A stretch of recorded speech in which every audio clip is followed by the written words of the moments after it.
Hi, this is Joe Avati and welcome to Church Street Studios, my Sydney studio where I record my podcast, A Serious Chat with a Comedian. My guest today is an up-and-coming young comedian. He's opened up for me many, many times, and today we just riff. There's no plans, we just riff on what it's like to be a young stand-up comedian in Australia. Let's go and meet him, Mr. Anthony Locascio.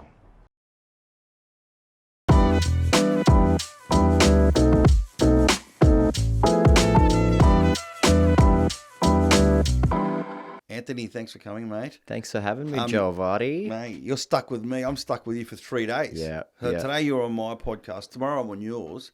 And then on Friday... On Friday, I hold the keys to whether or not your gig's going to go well in the palm of my hand. I know, mate. Even if you shit, I'll kill him anyway. Yeah, true.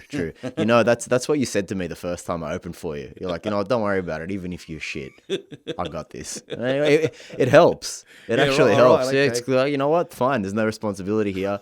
And then I bombed and it was okay. Nah, never bomb. Mate, tell us... Mate, you know what?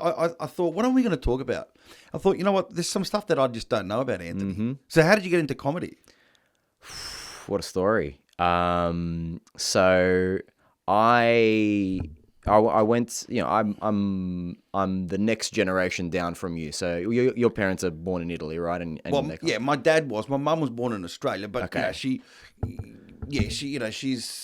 born 1953. So yeah. Okay. Well, both my parents born here, grandparents born in Italy and Greece. Yeah, because you're half Italian, half Greek, Italian, half Greek, and they sent me to a selective school. They paid a lot of money for me to go to this school. Who selected the school? The school selected me. Yeah, right. But my mum was like, "This is the one. Yeah, this right. is the school." Which was what? Which school? Can you tell us? Sydney Grammar School. Yeah, right. I didn't know that. Yeah, cool. And from a young age, it was like, because I'm the oldest cousin on both sides. I'm the oldest grandkid. From a young age, there was a lot of kind of pressure put on me. Like, oh, he's going to be a doctor. Or he's going to be a lawyer. Yeah. And you go to a school like mine, and that's kind of everyone's a doctor or a lawyer or a fucking astronaut. Okay, Can I swear? Yeah. Yeah.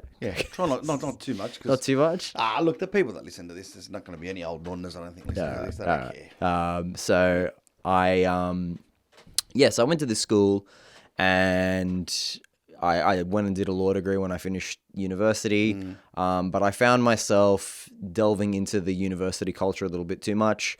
You just binge drinking to the nth degree. You get through your week so that you can go out on the weekends. And none of us really realize what we're drinking for. And so I just had no interest in my studies, really. I limped through my degree. Did you complete it? I completed it. Yeah. So you got a law degree? No. Oh. I completed my accounting side of the degree. All right. In my fourth year of uni for law, I got busted for academic collusion. There are a few of us that were sort of running an operation where we were sharing papers, and I got busted. Yeah, and they kicked me out. Yeah, well, we all do that, but some of us get caught because we're not careful. We don't cover our tracks. So I didn't cover my tracks. So I have 4/5 of a law degree, right? And I have a gigantic hex debt. But but here's the funny thing. Let's say how does this work? So you got caught. So even if you if you got caught, you wouldn't have been able to finish it anyway. Because what are you going to do? You're going to get caught colluding, and then you're going to get a law degree. How are you going to be a reputable lawyer when you've just been busted colluding? That's what their logic was in kicking me out of the degree. So, we're all on the same page. They let me finish with an accounting degree. I ended up in insolvency. So I became a bankruptcies and liquidations expert. Right. It's probably the worst industry in terms of how disgusting generally the people are. Yeah. It's like insolvency and then comedy right here. Yeah, right. It's pretty close. I just made a step down. I thought, this is a bit too much for me. I'm going to go here. And so I did that for 4.5 years. Yeah. And it's not a job that no one grows up thinking I want to be a liquidation accountant. No, it's everyone just kind of lands there. Yeah. And I was miserable, man. I genuinely got diagnosed with clinical depression at that time. And how old were you? I was 20, say between 22 and 25, 26, something like that. And then towards the end of my uni degree, so I was working simultaneously. I was working in the insolvency industry and finishing my accounting degree, which they let me do. And the whole time I thought, it's always been my dream to do stand-up comedy.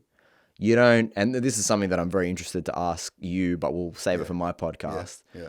It's not like you can go home to your ethnic parents and say, hey, I want to do a career in the arts. And they're going to be like, yeah, go for it. Hey, roll out the carpet for you. Yeah. So it was just never a dream that I could have conceived of having until I got to a point where I had just tried everything everybody else's way. And I thought, I don't want to get to 35 and never have given what I really want to do in life a crack. Yeah. So for the last year before I finished uni, I was writing jokes. For a whole year, I was writing jokes, and then for who? For me. Yeah, but to perform them, or just the idea was so what clicked in my head. There was a few kind of nexus moments. I don't mean the guy any disrespect, because I don't think he's a bad comedian or anything like that. But I was watching Trevor Noah's stand-up special, and something hit me in my head. I can do this. Yeah, I can do what this guy's doing. That's interesting. Throughout, not because he's bad or anything. No, just he's not. He's a great stand-up. Great stand-up. I just kind of, do you know what it was? When I was 21, a lot of my friends would ask me to do speeches at their 21st. Right. Because I would, everyone's coming in with paper and they're waffling or whatever. I would never write anything down. I wouldn't do paper or anything. I would just think of 4 stories in the car on the way over, riff on it, and I would always do really, really well. Get in heaps of laughs, and it was a nice thing. And then combining that with watching, I think Trevor Noah might have a similar style to me. I think that's what it is. Yeah, right. And I thought, I could do this. I just don't have any conceivable way of doing it. So I looked up open mics, and I thought, okay, I can do this. And I started kind of compiling. Like, anytime I'd say something funny, socially, write it down. But I never thought, okay, here's the plan, until it occurred to me one morning to rent a theater out, invite a bunch of friends and family for free, do an hour of comedy, have it filmed, chop it up, put it on YouTube, put it on social media, use that as my tool, see what happens. Yeah. See, all the WOG comics, man, they just know what to do. When I started out, I would have business cards, right? And I'd only been doing it a year and a half, and I would get shit from the other comedians. Oh, this guy's got a fucking business card. Who does he think he is? I think I'm a guy who needs to make money, otherwise I'm not going to be doing this for very long. But that's that. Anyway. You're right. It's not my story, but that's... It's not my podcast, it's yours. But, just you saying that just reminded me of, of me doing it and going, like, there's something in it, something in our makeup that makes you want to go out there and do that. That's really I think it's that's that very clever. We don't have the luxury of doing something purely for artistic expression. We don't have that. Sure. We don't have that time. We don't have that. Well, and also, we need to have an extra motivation. Yeah, and also if you're doing this and you ain't making money, then you're gonna cop shit. Exactly. What are you doing? Exactly. What is this comedy shit? Hurry up! We go and get a Do you know what's? Do you know? Go and get a law degree. Oh shit! You tried that. You tried that. What else have we got here on this list? Do you know what the worst part is, Joe? If the friends and family that I had were that direct, that would be nice. It's the whispers. It's the over there. It's like, oh yeah, go for it. Or go, comedy, great. And then you walk away and they're like, the fuck's this guy doing? Is that the Greek part? Yeah, I think it is. I think it is. Conniving, backstabbing. They're worse at that. They're so, honestly. The Italians, don't worry. The Italians are not far behind. They'll say it to your face, though, Italians. Yeah, right. Okay. So anyway, and so once I conceived this idea of doing this show, I said, I'm going to write my hour. I wrote my hour. As soon as I finished my degree, I said I was going to go to open mics every single night, test the material. I did. I put on the hour 5 months into doing comedy. I rented a 400-seater in Darling Quarter. I gave tickets for free to everybody that I knew. And I said, here's 2. You bring yourself, and you bring one person that doesn't know me. That's good. Because otherwise you get that sort of sympathy laugh. Exactly. And I didn't want that. Yeah. And I had a whole bunch of friends that I'd met through comedy open for me, and I did an hour and 15 minutes, and it was terrible. Right. But of course it's going to be terrible. You're 5 months in. But there was enough. I think there was enough in that to suggest to people that came, or at least I reckon half the people that came, I can see what this guy's doing here. There's potential. I'm going to follow along with this journey. Yeah. And those people, that core of, say, 250 people, they come back every single year to my show no matter what, and no matter how much I charge, because they believe in the product, and that's, that means the world to me. But more importantly, that I mean, that exercise there that you did, that would have showed you that you've got it. Because I always say to young comics, if you're doing you're getting up and you're doing that 5 minutes in, open mic night, because that's pretty much, is that what it is? We'll talk about that in a little bit, because I want to, because I haven't done the circuit When years, when I started, it was 4 minutes. 4 minutes, okay. When I did it was 5, right? So what I always say to young comics is, hey, if you get up there and you bomb for 4 minutes, but 1 minute you get about 2 or 3 laughs, hey, you've got what it takes. You just now need to fill up 90 of those 1 minute. Yeah. Right? And that's it could take ages. That could take years. Yeah. I totally agree. And even the exercise of just standing on stage and just carrying it for an hour, it's something that you need to get practice at no matter who you are. So that was good for me to do so early in. That was great.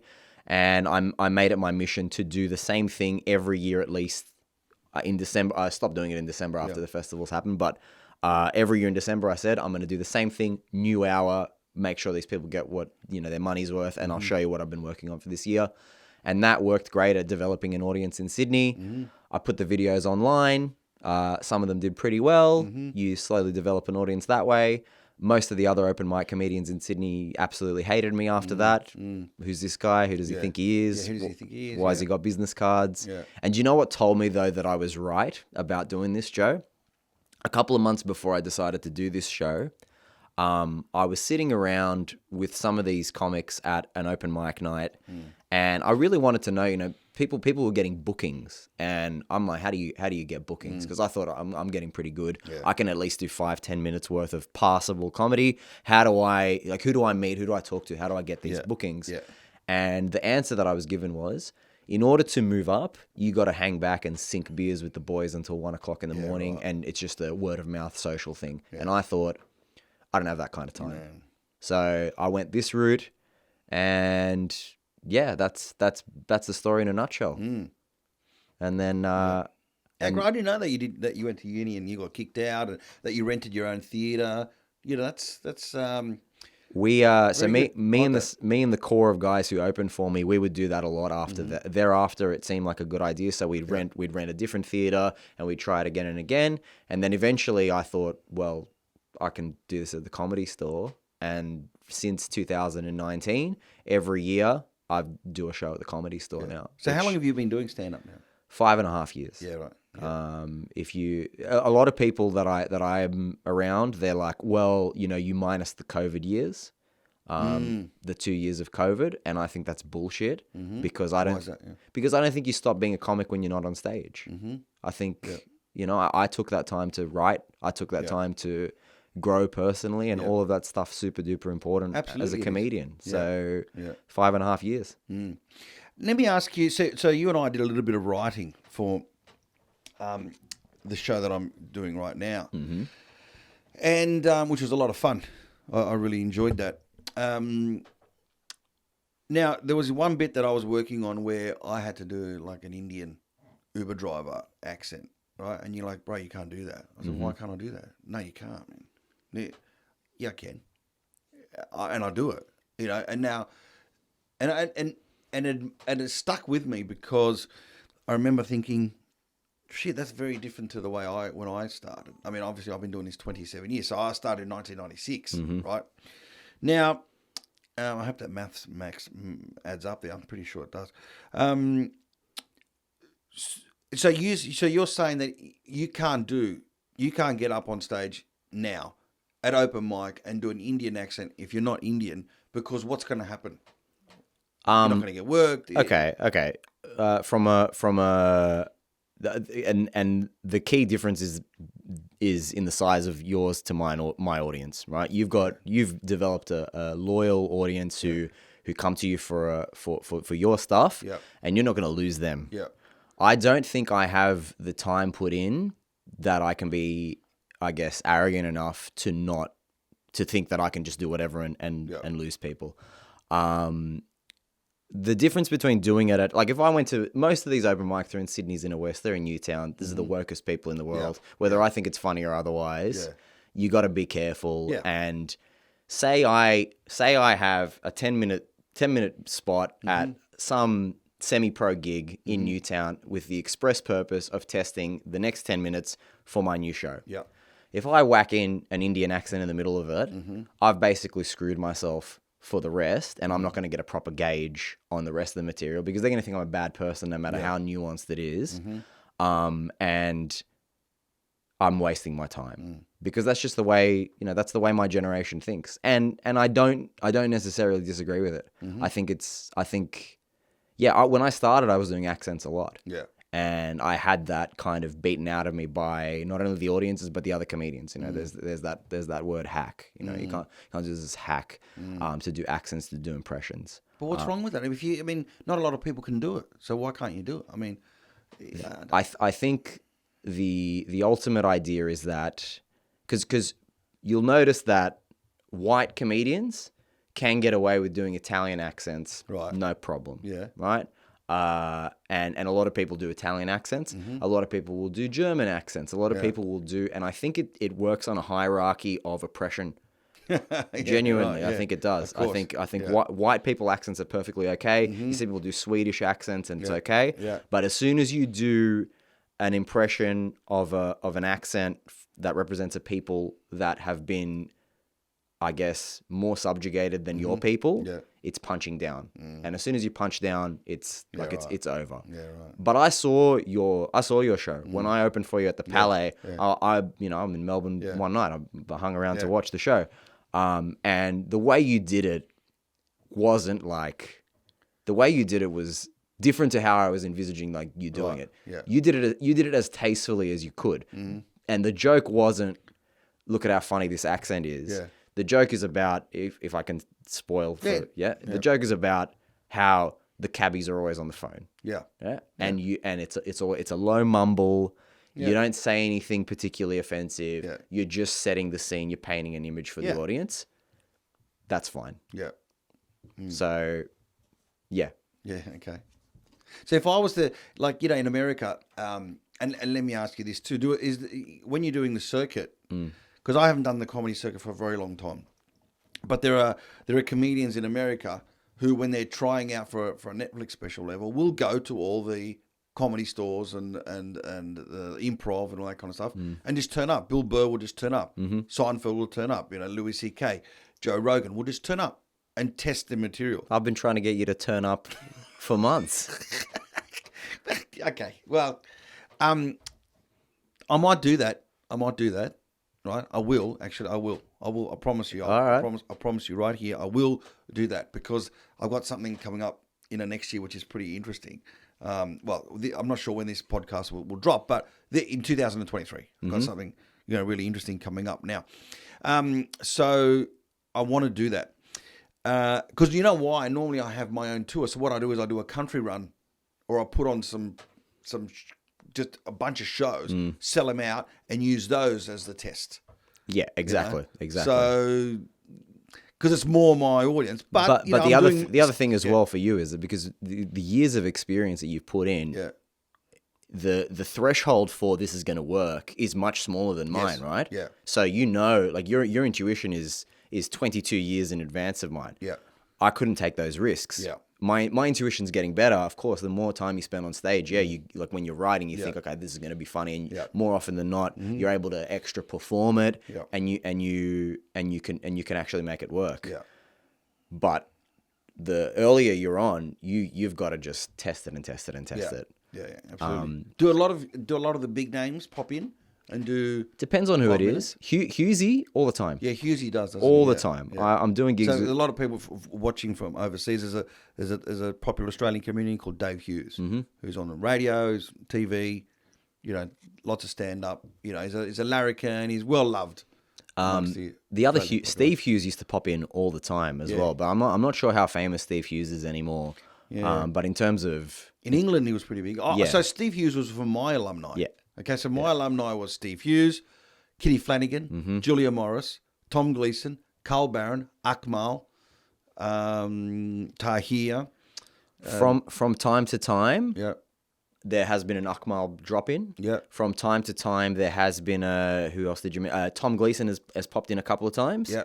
The rest of those people, never see him. Yeah. Never see him. So, Whereas in America, the comics really work it. Mm-hmm. Bill Burr's always at an improv.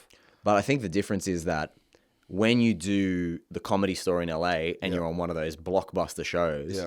it's not just Bill Burr popping in and the rest of them are 5-year comics like me. Yeah. It's Bill Burr popping in and then after him is Anthony Jeselnik and then after him is Joe Rogan and then after him is et cetera, et cetera. Yeah. You know what I mean? Yeah. So it's an all-star lineup.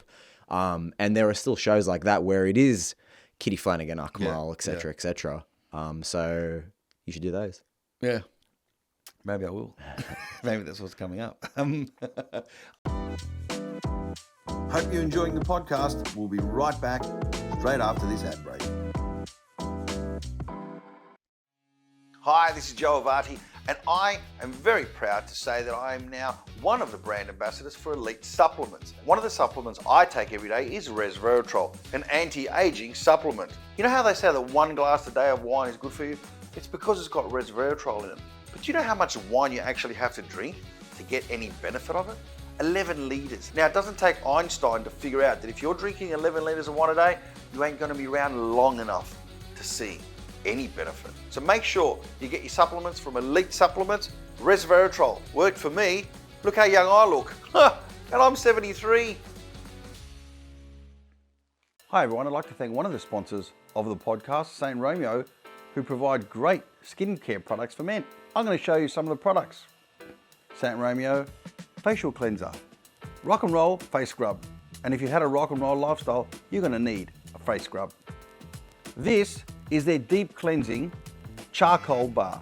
How putting charcoal on your face cleans it, I've no idea, but it works. This is one of my favorites, the cucumber eye gel. Must be for vegans. And they've got heaps of stuff for your hair too. Shampoos, styling creams, and stronghold for your hair. Obviously, I don't need any of these. I'd like to thank St. Romeo for being one of the sponsors for the Joe Avati podcast.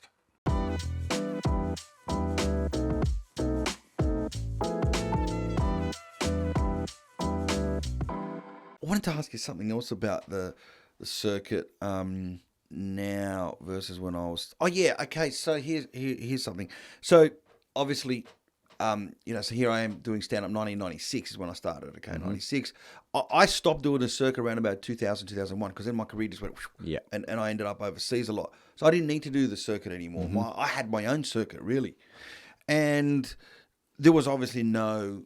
So when I broke out on Napster, which That's right. which was audio. Wasn't audio, was not YouTube. It was just audio. So people would hear my sound bites.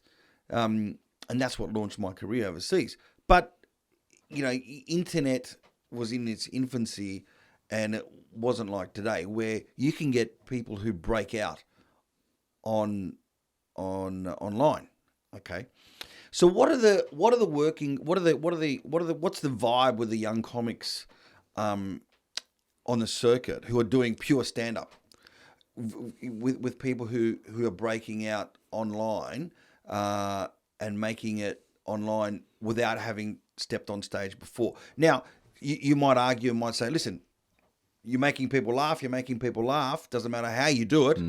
Whether you're doing pure stand-up when it's you, a microphone and an audience, or you're dressing up, or you're playing music, or you're dressed up like a clown, or you're doing magic. However it is, you're making people laugh.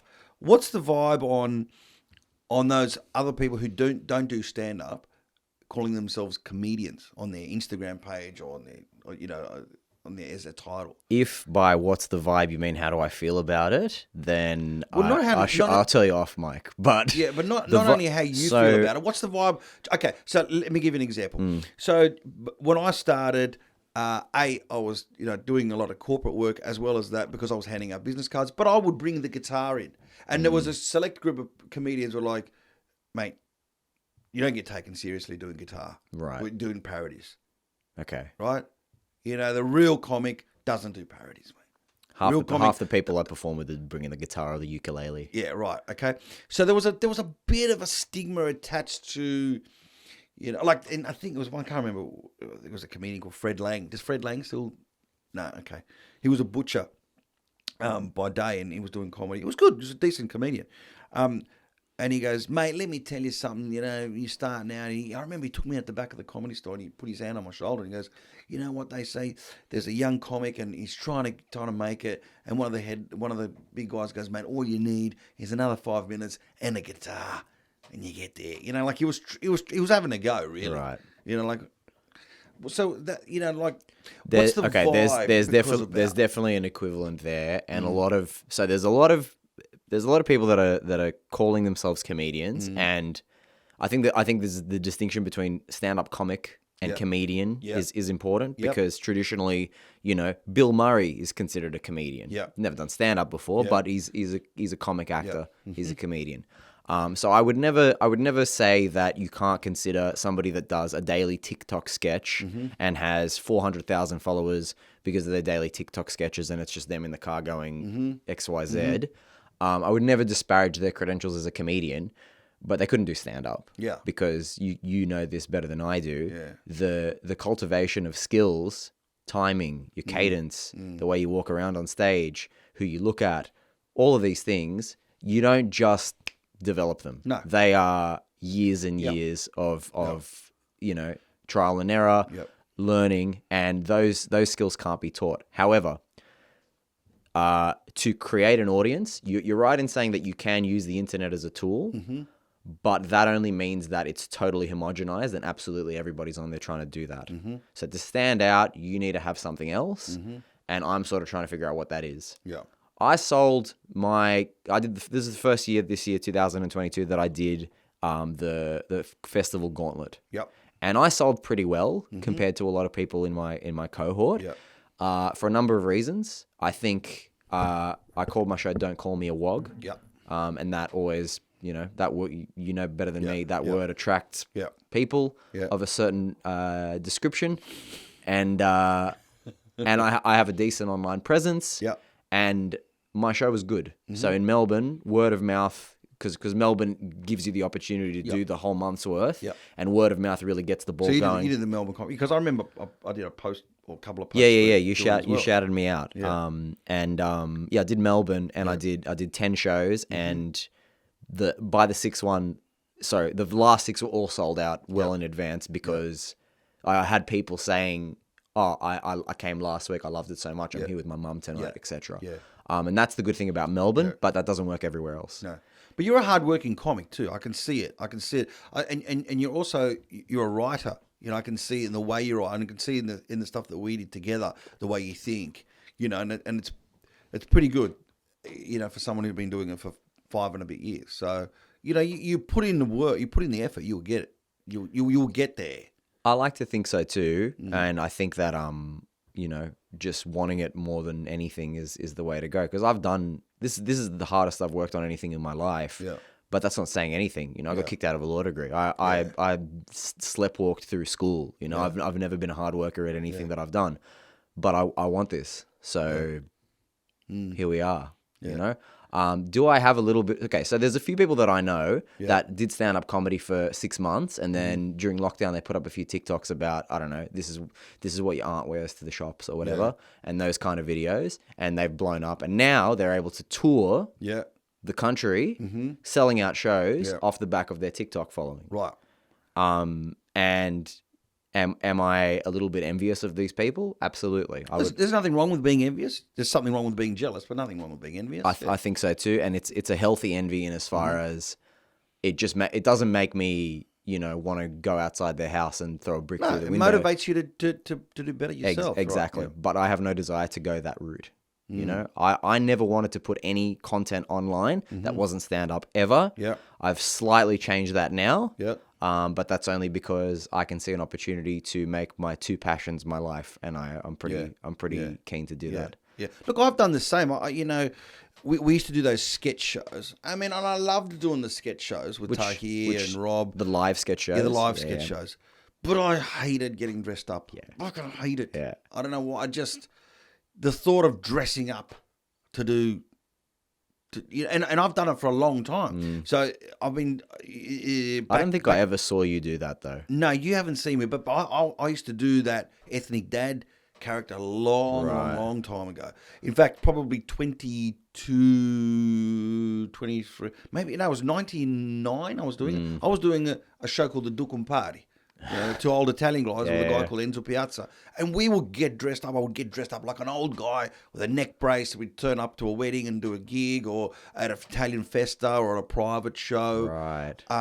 Here I thought Sushi Mango invented it on their own. No. Look, Sorry, you know. you can cut that out. No. Look, there's been plenty of people do it. I mean, I've never dressed up as a woman. That I've never done. But even just dressing up as a man, even though I did it well, it just didn't sit. I don't know. And like, I'm thinking about doing some more ensemble shows with the guys. I just don't. I'm like, that's what's just stopping me. Getting that. I don't know. Why would you need to do that? Because there's various reasons you can do that. But you shouldn't need to do that. No, I don't need get dressed up. Yeah, you shouldn't need to do that. You can let the other people do that. Yeah, I know. But if everyone else is doing it in the show, then why? George Capanaris does a really good yeah. He loves it, but that's part of his shtick. But he loves getting dressed up and I because just think it's a pain in the ass. Well, George is as much an actor as he is a comic, yes. right? Yeah. So that's him exercising those muscles that he's honed and developed.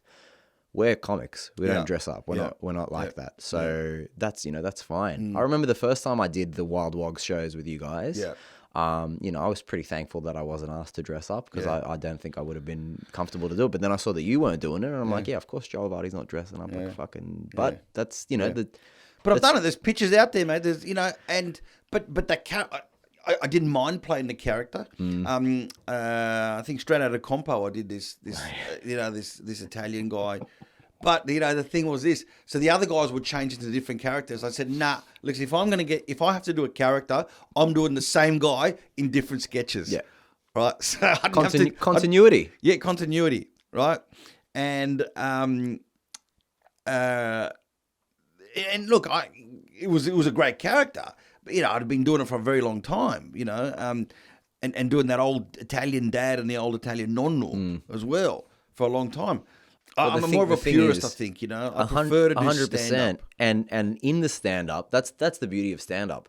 Because you do those characters in your stand-up. You don't have to dress up to show. You're painting the pictures with your words to the point where the audience will see they'll see the character without needing the costume, the beard, etc. And that's the beauty of what we do. Yeah. Because you can paint those pictures with words. You don't need to be that unsubtle about it. Yeah. But I don't want to give too much of my hand away here. All right. When nothing gets cut out. I don't believe in it. No, I don't care. No. I don't care.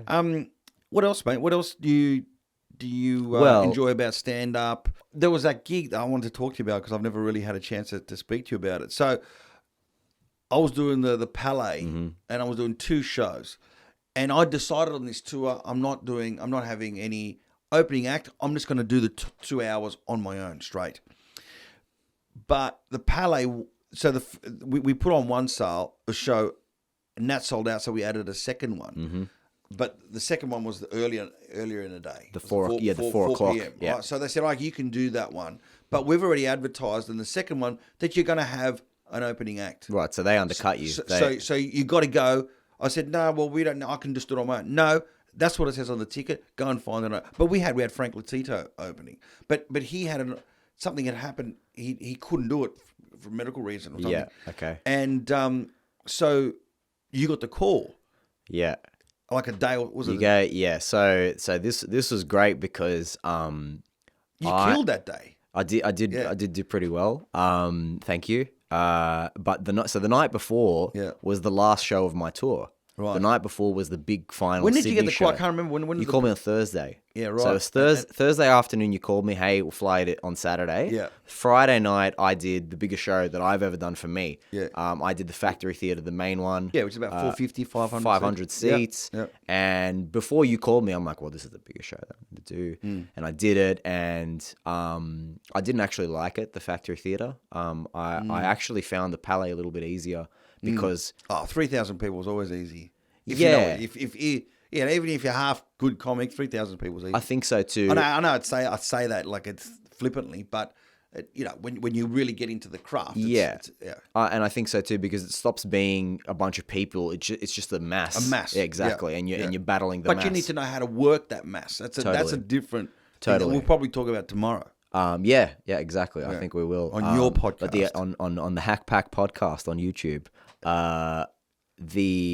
also the length of the factory, because it's a concert hall. Yeah. That's what it's designed for. And super duper long rooms. Yeah. I think you shouldn't do comedy in them. The Palais with the two tiered, Yeah. it still isn't as long as the factory was. It's a perfectly designed comedy theater. Yeah. So anyway, so then you flew me in, and my flight was delayed. And I got fucked around by 2 Uber drivers as well. So I was supposed to be on stage at 8.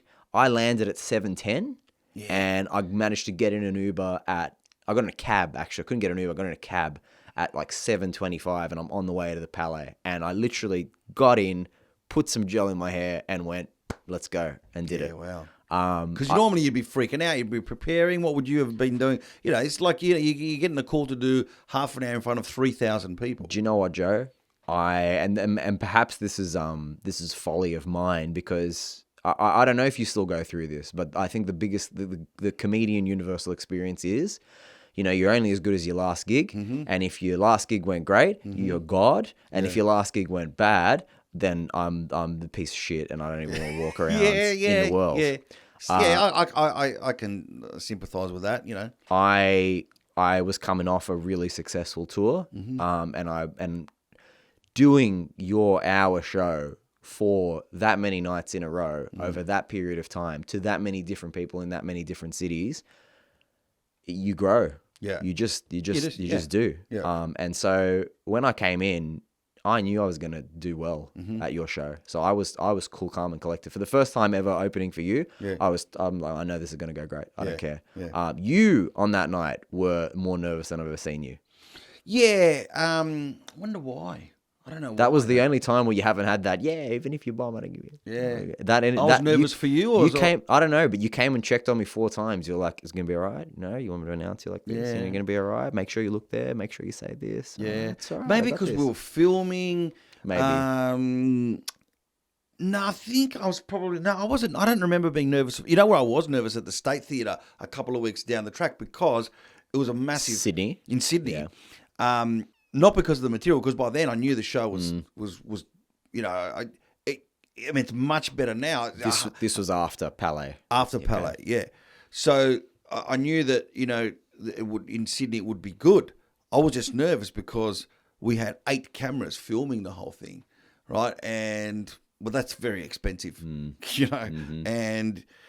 you don't want to stuff it up, because we were filming for a comedy special, and boy, this is going to be good. And geez, it was good. It was like, I'm not saying this in a like blowing smoke up my ass way. It's just sometimes you just have bloody good gigs, and that was. And you know what? Sometimes I meet people and they go, "Oh, mate, I was at your show at the State Theatre." I said, "The early or the late show?" The late show. I go, "Mate, that was a fucking good gig, wasn't it?" Yeah, it was, man. People, it's just one of those gigs that you remember, and that happens for me when I did my specials. The last one I did at the Enmore in 2016 was the same. It was just great.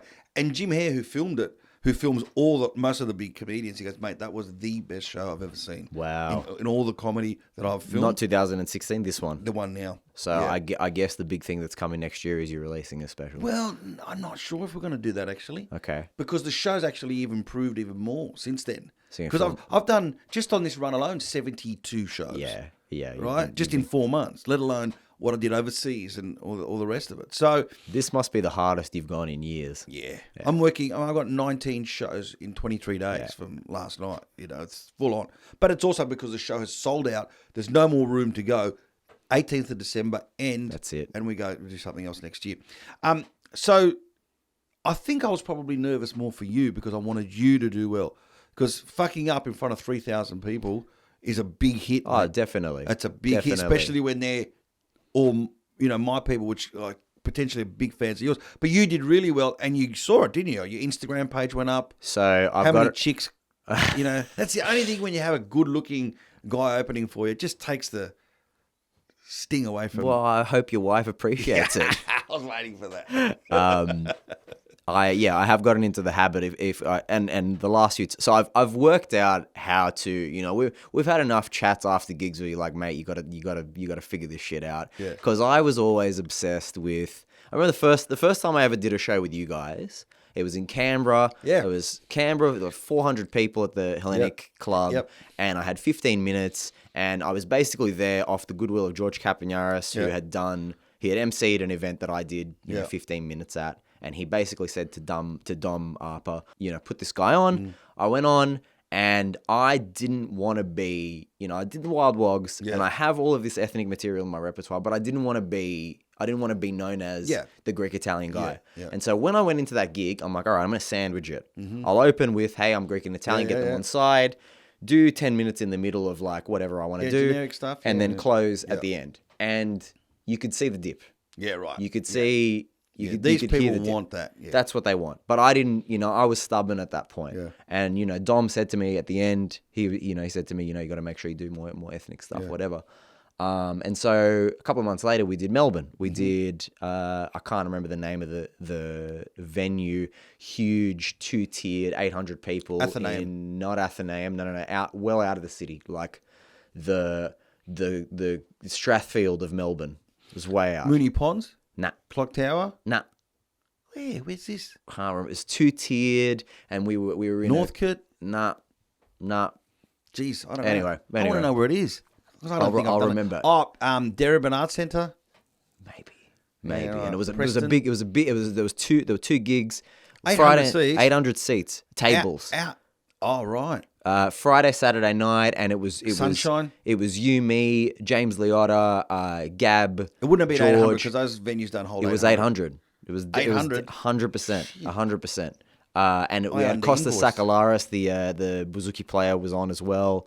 And the first night, per the advice that I was given, I tried to do pure. Oh, yes, I know what that was. Yes, the Melrose reception. Exactly. Yes, exactly. I was there last Saturday. Yeah, that's 500 seats. 600. Oh, is it? Yeah.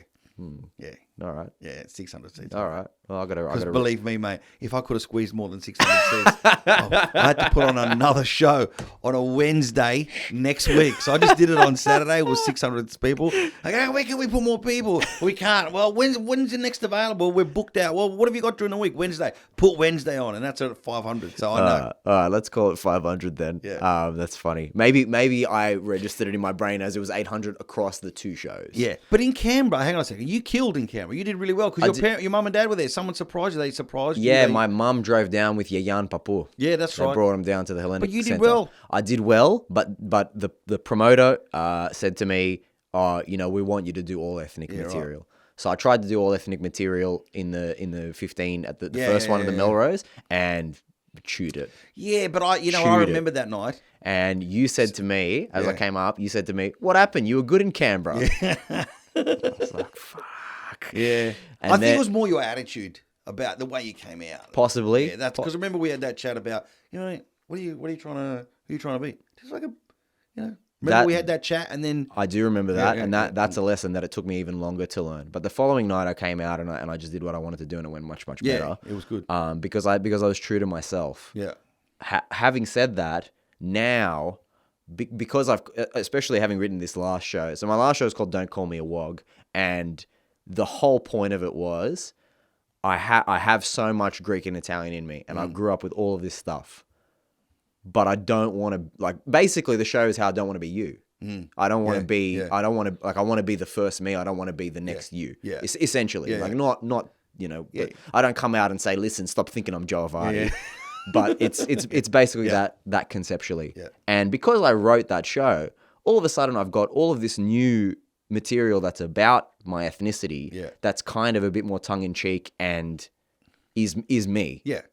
And I did that when I opened for you in Camden a couple of months ago. Yeah. I did that at the Palais. Yeah. And the whole thing's ethnic material. Yeah. But it's me. Yeah. And it's the exact perfect way to open for you. Yeah. Because in one of those chats where you said to me, "Why come out with this energy, with this attitude for?" And you know why I would. You know, it's all a shield. Yeah. The bravado's a shield. You got to have that. You got to have that look of I don't give a shit how this goes, because otherwise, you know, an audience will smell it if you're scared. Absolutely, they will. So it's to protect against that. But the downside of that is, you look like a tough, like, you look like a prick. Yeah. So it took me a long time to find the balance between that. And sometimes I don't even find the balance between that, but that's practice. And you said to me that night as well, you know, this is your opportunity to make some of my audience your audience. Yeah. So give them what they want here, so they follow you. Yeah. You know, don't be hard-headed about it. Yeah. And you were totally right. Yeah. And so after the Palais, I put your apron on and I said, buy Joe's children's book. And I said, follow me. This is my name. And 500 people like that. Yeah. Did So you get 500 followers that 500 night? followers that Pretty night. good. That's pretty good. Pretty good. And I got about 200 in Camden. Yeah, right. Yeah. So Yeah, because I was doing a corporate gig. Yeah, you came and I after. arrived in the last 5 minutes, and I heard the reaction. They were pretty. in Camden, it was really good. Yeah. I was very happy with how that went. Yeah. So thank you. Yeah. Oh, no worries, mate. I like helping people. Yeah. You know what I mean? I really do. I get a big kick out of it. You do. Really, really enjoy. You know, it's like some people going, "Oh, you're creating a competition." What competition? I'm not creating anything. You know what I mean? I'm comfortable with what I do and who I am and my name, and I've done what it's like someone said to me the other day, you're doing all these big venues and theatres, and then you're going and doing a hotel in Shepparton. Yeah? So what? It's a gig. It's a gig. I learned so much from those gigs. The kind of venues that we've done on this tour. See, because sometimes doing I don't mind 3,000 or 4,000. I think larger than that, because I talk to my crowd. I have a conversation with people. You do. You need to be able to hear. You need to be able to hear what the other person's saying at least. What's the biggest venue you did on this tour? It was a Palais, I'm pretty sure. Okay. It was 3,000. Yeah. But I did. I think in Toronto. No, actually, more. It was 10,000 in Toronto. But that was open air as well. They're very tough open air stuff. Oh yeah, totally. That's the hardest thing. Because the laughter. I'd rather do a corporate gig. The laughter's got to be trapped. Yeah, it's got to stay. You'd rather do a corporate gig? Yeah, man. Fuck, yeah. My corporate gigs are tough, mate. Yeah. Do you know what? It doesn't matter who you are. I'm really happy to hear that, because I had a corporate gig a few weeks ago that went all right, but the week before I had a soccer presentation, and that's so much worse. Yeah, right. When they get you in, I've done 2 of these. I did one in Adelaide a couple of years ago. They wanted George. George couldn't do it, so he tagged me in. Yeah. And I did one in Wollongong a couple of weeks ago. And no matter who you are, no matter how good you get, you go in. So the MC announced me the MC brought me up 45 minutes before my time. Yeah. I've got a half salt and pepper squid still down my throat eating dinner. The sun's still up. Yeah. It's like 7 o'clock in the afternoon, and none of these people know that there's a comedian. He forgets my name, so he just says the comedian. Brings me up, and I'm standing in the middle of these people that have been drinking all day who don't want a bar of, and I'm like, I actually said to the guy who tried to book me, just so you know, this is a bad idea. Yeah, I'll take the money, no worries, and I'll do the gig. I'll drive down, but just so you know, you should comedy is not appropriate for this kind of a situation. But it happens. What's happening now? You're doing this? We're in the middle of the World Cup. We are in the middle of the World Cup, and honestly, I've been keeping this from you for a few months. Yeah. Because I didn't want to get too upset, and I wanted to make sure I keep it in. Yeah. But I'm actually mortified that you had John Aloisi on this podcast before me. Yeah, right. Because I've done more for Australian football than that guy could ever dream of doing.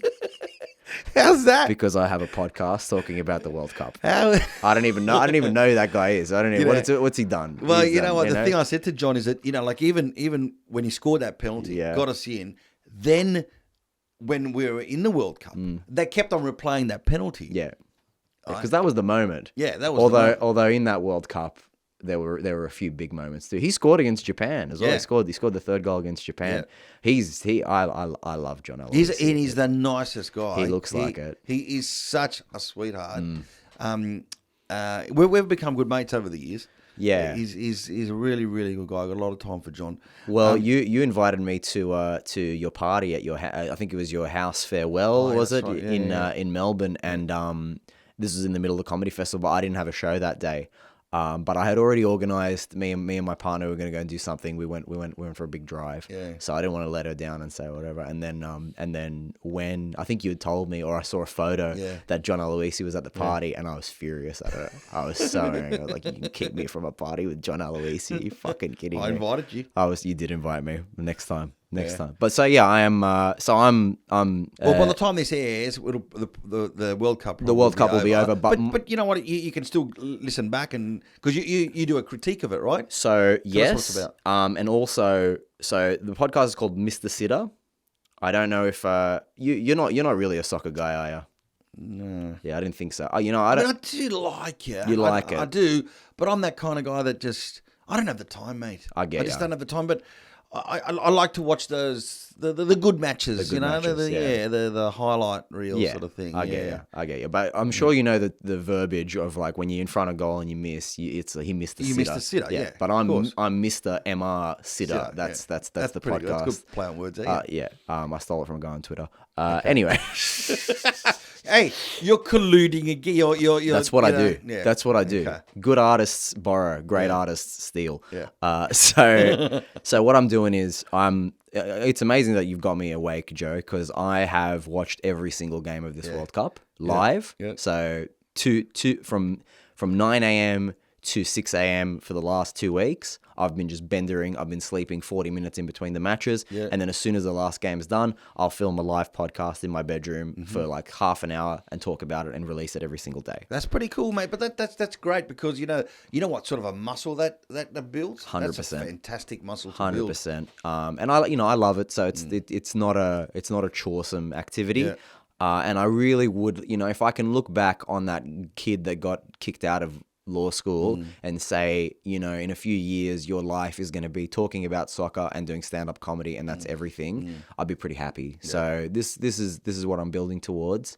And then to your point before, I'm not going to do it daily after the World Cup finishes, but I'm going to still do it weekly and talk about everything that happened over the weekend. So the podcast is still going to be available. So you're going to be talking about soccer in general, just not like the World Cup. The Premier League, A-League, etc., etc. So okay. I'll send you all the episodes. So who's going to be in the final? You reckon? Brazil, France. What about a Portugal, Argentina? No. Because imagine that Brazil are going to meet. If Argentina, I know about soccer. Listen. You don't want to test me because it's only because I saw something on TikTok. I actually don't. Where Ronaldo got interviewed by Piers Morgan. You saw that, and he said, "Okay, you score 2, Messi scores 2, 3 minutes left, you score a hat trick to win." And that would be cool. And he said, it's not important. It's not important. Yeah. Only the team to win. I don't trust Italians who aren't into soccer. I got to admit. Really? Yeah, because I figure. So what am I going to do? Steal your wallet? What do you mean? No. It's not about me not trusting you personally. It's more that. I think that because I'm a fake Italian. No, not even that. You're the realest Italian there is. It's more that we're all indoctrinated to it's soccer, and when you're indoctrinated to like something that is so objectively beautiful and you don't, you got a few things going on up here. Yeah, I've got gigs, mate. It's called money. It's called Massive Tour right now that keeps on selling out, and I've got to keep on adding shows. I took it personally. No, what else did I want to ask you? So, but you're doing this this podcast, which I'm going to be on. Mm-hmm. Comedy. The other tell podcast. us about that, because it's a like if you really I find a lot more people are really starting to get into comedy. You know what? COVID was bad for a lot of people, but for comics, it was bloody good, mate. Well, not because you lost, you didn't have a lot of work, but there was so many more eyeballs on the screens. Do you know what? People went down rabbit holes and found comedians. Mate, I've got a massive following, and still there were so many people that came to this show who'd never even been. Man, I only found out about you last year. I only found out about you 2 months ago. All over the world, to the point where I now got to do shows in Belgium, New Zealand, Ireland, Scotland, your South social Africa. media picked up big time. Yeah. In the last couple of years. Yeah, it has. You know, it's skyrocketed. I don't know if you're doing it all yourself or if you've got somebody helping you out. There's a team of people, but I do a lot of posting myself. Either but way, it's the content as well. Yeah, it is the content. I've definitely. got an Italian page as well. And yeah, I've seen that. And that just blew up by 15,000 followers in the last 3 weeks. Shit. Yeah, because you've been doing the sketches, the Italian sketches, going to the bank in Italy and that kind of stuff. And you know, mate, I have never been abused so much in my life, right? I've never been abused. I might have had every now and then, I'm not funny. Yeah, all right, mate, I'm not funny to you. That doesn't mean I'm not funny. Can I guess what you're getting now? Can I guess? Yeah, try and guess, yeah. This is an inaccurate and offensive depiction of us Italians as a people. We are not lazy. We don't do this. This is an old 1980s stereotype that you're playing on. Stereotypi. I didn't even know there was a word called stereotypi. You're an idiot American and you don't know anything. Yeah, exactly. I'm glad. I'm glad I'm not the only one. I've been copping this for years from the Greeks in particular because I got that. But why? What have you done? I've got that bit that's basically the same premise as that video that you did with the restaurant where it's fucking Fabrizio and it's and it's where you go to and when you go to the restaurant and they don't have anything there. So you put that online. I put that online years ago. I put that online before. That was in the first show that I ever filmed, and that was one of the videos that did the best on YouTube, etc. And it got a whole bunch of views, but the hate from Greek people to the point where I made it a part of my last show. Don't Call Me a Wog. Yeah. I did a segment where I had a screen with me, and I go through all of the worst comments. Yeah. And Can I steal that idea? If you want. Yeah, mate. It's all yours. I might have to do that. Yeah. I've never had it in my life, and all of a sudden I'm getting abuse. It's like one great. guy said he's going to hang me up on a cross outside the Vatican. That I should have my another guy said I should have my Italian citizenship denounced. You know, it's take it. It's fine. Oh my God. And it's funny how they're going on about stereotypes, but they're saying, "Oh, you must be from the South." Well, isn't that a stereotype right there in itself? But yeah. Anyway, it's funny. What are you gonna do? You have no idea how South I'm from. I'm from Sydney, bro. Yeah, that's exactly right. You're from the South. Oh, mate, I'm further south than down Colombia. under. Where? Australia, mate. That's it, mate. So my point was a lot of people started getting into comedy in a big way, right? And so your podcast is about that. Do you know what? I have to admit, initially when I started doing the Hackpack podcast, which is the one that you're going to come on tomorrow, it was just an exercise in getting good at podcasting. Right. I never thought to myself that anybody would be interested because it's basically me interviewing comedians and finding out how they started comedy, how they've developed their craft, where they gig, etc., etc. It's a great craft. It's a really interesting craft. 100%. But I never thought that anybody would care. Yeah. Somehow, even when it was audio only, because now I've started filming in studio and doing videos, but when it was audio only, we're talking like hundreds and hundreds of downloads per episode. And there was a period where I stopped doing it and it's still getting weekly downloads. And I do shows in Perth for the Perth Comedy Festival this year, and people came up to me and said, "Hey, we really like Hackpack." So it gave me the impression that it was worth continuing. Yeah. It's not too hard work. I just did a little bit of research into the comic and we just riff. Yeah. There's no obligation to be funny. And if people are interested, great. I really enjoy talking about the ins and outs of it. I mean, coming from a pure science background, where not only did I complete my degree without getting kicked out, I actually won an honours scholarship, Anthony, and I completed that as well. So I heard a story about you that I'm actually going to ask you about. I'm going to ask you about it tomorrow.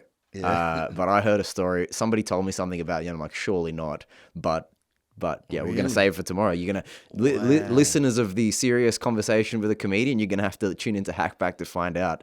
Jesus. Yeah. Yeah. No, it's good. It's good. Don't worry. But it's on that line with your degree. Right. Okay. All right. Interesting. Look, from a scientific perspective, I look at it like that. I'm still learning. Last night I did a gig, really long room.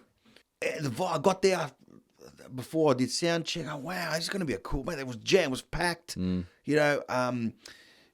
thought, this is going to, it's going to roar. I couldn't hear the audience. I could not hear I don't know where the hell. I actually said, "Are you guys having a good time?" Yeah. If you're having a good time, can you please let me know? But that's Because those I things with those cannot long hear you. rooms. That's those things with those Right. long rooms, Joe. Yeah. You can't, beyond a certain point, you can't hear anymore. And there's no way to gauge how you're going. And you know, we need to. Where were you? It was at the Olympic Hotel Okay. in Melbourne, in Preston. And how long are we talking? It was, it was probably 45 meters in length, Okay. right? But, you know, I've done, the Palais a lot longer than I that. don't think so. The Palais is perfectly designed, though, because it goes up. But you know what's even better is the State Theatre. Yeah. I saw Louis C.K. there a couple of weeks ago. Yeah, right. It's so good. Was he here? He was here. Fuck, that's me. I've got no idea what's going on. Yeah, but he obviously kept it very quiet. Yeah, you know, right. 'cause Was he good? he was amazing. Was he? Did you see Chris Rock? No. I heard he was shit. I heard the last tour I heard he was shit, and so I didn't go this time around. Yeah, right. I haven't heard I anything heard he about was this one. really bad. Like, not just from one. It's okay. So you got to go. Oh no, you got to think. Okay, maybe it didn't make you laugh. You went because it's Chris Rock, right? You know, okay, right. You could maybe it was one person who said no. From a lot of people, I said he was just, and he just. Do you know a lot of didn't even do more than an hour. a lot At of the end, he big just dropped comics? the microphone. A lot of big comics come to Australia to test everything. They come here to road test it, to get it out there, and then they go back to America and they run it. Yeah, but surely you can't road test an hour of shit and rubbish. You know, you got the comedy stores and stuff to do. Anyway, so yeah, going back to what we were saying, I really love the craft of it. And okay, so here's the thing.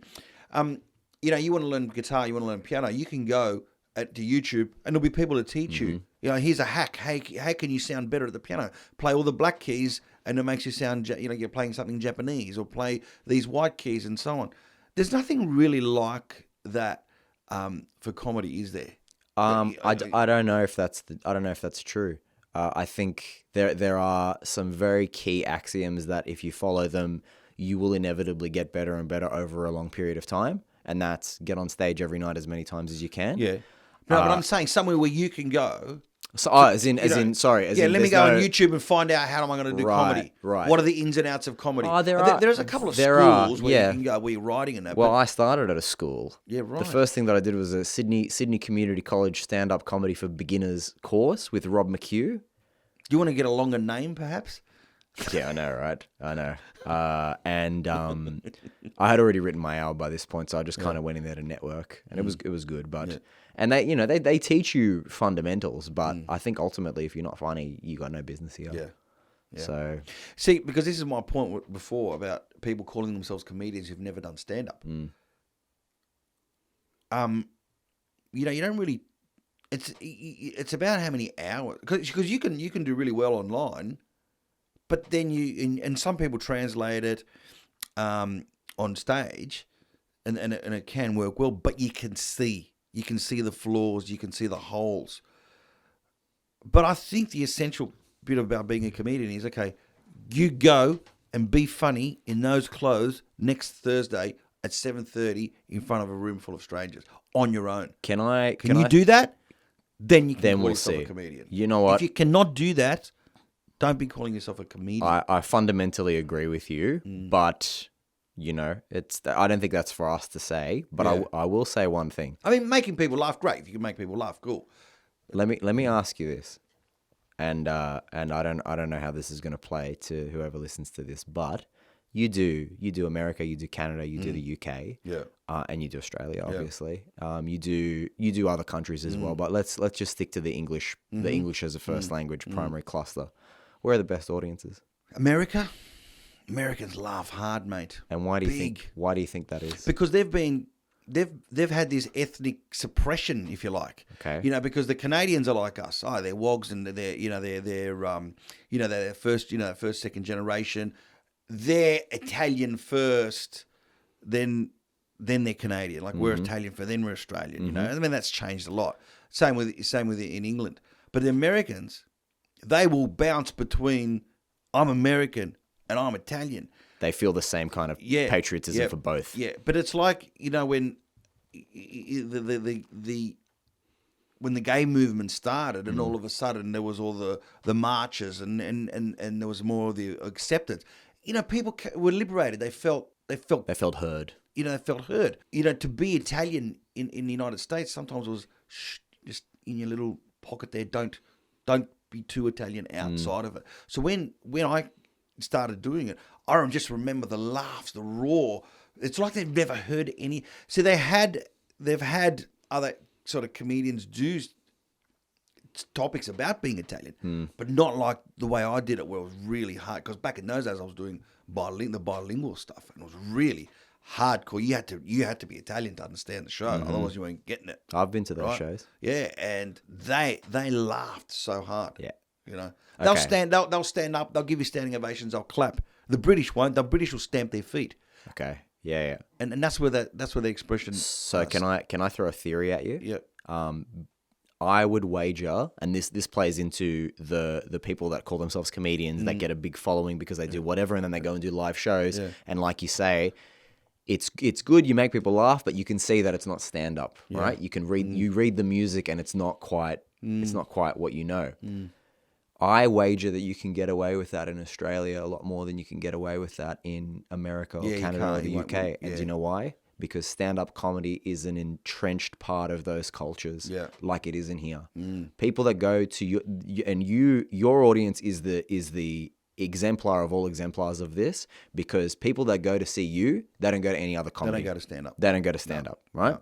No. In the States and the UK and Canada, I would guess that's totally different, right? Because there, to go to stand-up comedy, it's an actual night out. Yeah, it's like going to the races or going and they get big stand-ups going more often. Exactly. Yeah. Here, I speak to people that I know, and I'm like, "Have you ever been to stand-up comedy before you came to my show?" And they're no. Yeah, I've had people. This is the first stand-up show I've ever been to. Exactly. Yeah. They don't know where it is, and so because of that, the threshold for what you can get away with when you do a live show is so much wider. Yes, it is. So there's one guy who I'm not going to name his name. I don't know the guy, and I don't. Like, I'm sure he's lovely and all power to him. He's been very successful. But for about 10 years now, all he's done is online videos. And it's very, very kind of simple, ethnic-leaning stuff, put on a wig, etc. And this year, and he's got a huge online following. And this year that just passed, he did a live stand-up show. Never done stand-up before, literally in his entire life. And he's doing N more. He's doing big theaters. And by the looks of it, the show was going okay. You don't get that to that scale in America. I've never heard of a person that is TikTok famous doing a stand-up tour in America and it being successful, because they know what stand-up is supposed to sound like. See right through it. You have to be, even when stand-ups blow up and they become like Sebastian Maniscalco, right? Yeah. Sebastian Maniscalco is, I mean, to me, he's the American Joe Avardi, but. That depends on your mileage. He is, right? Oh, man, that's another thing I cop shit on. People, he stole from you. You stole from him. No. He's 48 years old. I'm 48 years old. He's got a dad from Sicily. I got a dad from Calabria. They're the same. It's parallel thinking. Please, he didn't steal from me. I didn't steal from him, please. Plus, totally different styles. Anyway, it took him 17 years of being a busboy in LA and honing his craft before anything happened for him. He's been doing it for 24, 25 years. It's not like he just got on stage and started doing, whatever, like an impression of his dad, and all of a sudden it's big YouTube, whatever. If you want to be a stand-up, you got to work at it. But in Australia, there's a bit of a hack to it. I don't want to sound bitter, but I'm doing it more. No, you're not being bitter at all. You're just saying the way it is. You know what I mean? If we're going to have an open and frank discussion, we need to be, we have to have that kind of a discussion. Anthony, it's been great chatting. I always ask this to all my guests. What do you do every day to live your best life? Living your best life. I can't handle that phrase, Well, how could I live any other life than the life that I'm living right now? I can't. No, but what do you do? What do you do to make sure that you're having the best out of your day? Okay, I need to go to the gym every day. Yeah, right. Okay. I need to. There you go. I need to. Was that fucking hard to answer? Yeah, but I gotta take the piss a little bit. Yeah, okay. You've heard, my act a number of times. You know that I was a very fat teenager. I ate my feelings after my parents got divorced. And in order to keep that anxiety away, I've got to go to the gym every single day. Yeah, it needs, or at least some kind of exercise. Yeah. Beyond that, You know, I try and write a little bit every day, even if it's just a stream of consciousness garbage, because that's how, like, I can't do normal meditation. I can't sit there, whatever. You just write all of the crap, and then 3 pages in, eventually your anxiety will lift. Yep.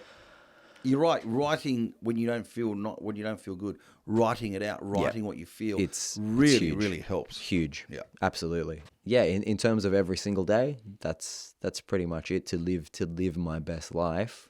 Yeah. And then just be that kind of career focused. You know, I'll if I haven't done some kind of work, whether it's working on my show or hustling to get gigs, or you know, designing my next poster or doing something like that, if I haven't invested time into pushing the business forward, I'll feel like a failure at the end of the day, and I can't handle that. Yeah. So okay, very good. Thanks for coming on, mate. Thanks for having me. And you better do well on Friday night. Okay. Because Marvin is going to be there. You're coming to the show. He's coming to the show. He's never seen his show before, so Marvin's coming. Marvin out. After all what's your title here? DP. Sous chef. Sous chef. After all the shit that I've spoken about the philosophy of all this, Marvin's probably sitting there thinking, if this guy sucks, yeah, imagine that, eh? Could you imagine, mate? No, you'll be right. I'll be right. You'll be right. What have you given me? 25 minutes, half an hour? Yeah. Yeah, that's all right. That's because I got to do a corporate. So you're not going to watch me again? Nah. You can have no idea. Nah. I get off stage over there at 8:15. I'll be back where at the venue. Where are we? Canterbury? Yeah. Canterbury Leagues? Yeah. Great venue. Have you done that show before? Yeah. Great room. Great room. Yeah, I think wide, short, no, beautiful, great sound, great lights. Yeah, I think I did a show with George there. Yeah. Yeah, brilliant. Good. Brilliant. Yeah. Could be good fun. Sold out. Oh, it is. Oh, yeah. Yeah, well, that's what happens when you put my name on things, you know? Nice. Thank you so much for having me. This has been great. If you have any listeners, it's anthony.locash on Instagram. That's a good place to find me. LOCASH. Why don't you put high cash? Maybe get some more money coming in. Yeah, but I feel like that's a self-fulfilling prophecy. Yeah, you know? right, yeah. Also, it's a nickname that I was given that was bastardized that I kind of have there, you know, but that's a story for another podcast. Yeah. All right. Thank you very much, mate. Thank you. Beautiful.